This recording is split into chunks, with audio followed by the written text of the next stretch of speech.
তুমি না তওবা করেছিলে? তুমি না শুধুমাত্র আল্লাহর জন্য সবকিছু ছেড়ে দিয়েছিলে? বুঝতে পেরেছিলে কোথায় তোমার আসল ঠিকানা? ভুলে গেছো? আবার কোন পাপ তোমায় গ্রাস করে নিল?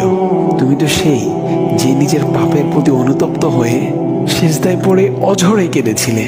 তাহলে আবার কেন দুনিয়ার ধোঁকায় পড়ে গেলে? কেন ভুলে গেলে কোথায় তোমার আসল গন্তব্য?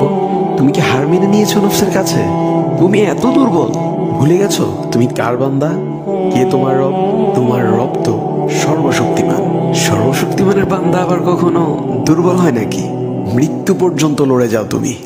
শয়তানকে দেখিয়ে দাও তোমার ইমানের পাওয়ার। শয়তানের ধোঁকায় পড়ে অনেক পাপ করে ফেলেছো, তাই নিরাশ হয়ে গেছো তুমি, তাই না? তুমি কি জানো না তোমার রব কতটা মহান? তিনি তো তোমাকে ক্ষমা করার জন্য অপেক্ষা করছেন। তাই ফিরে আসো সেই রবের দুয়ারে, যার দুয়ার কখনো বন্ধ হয় না।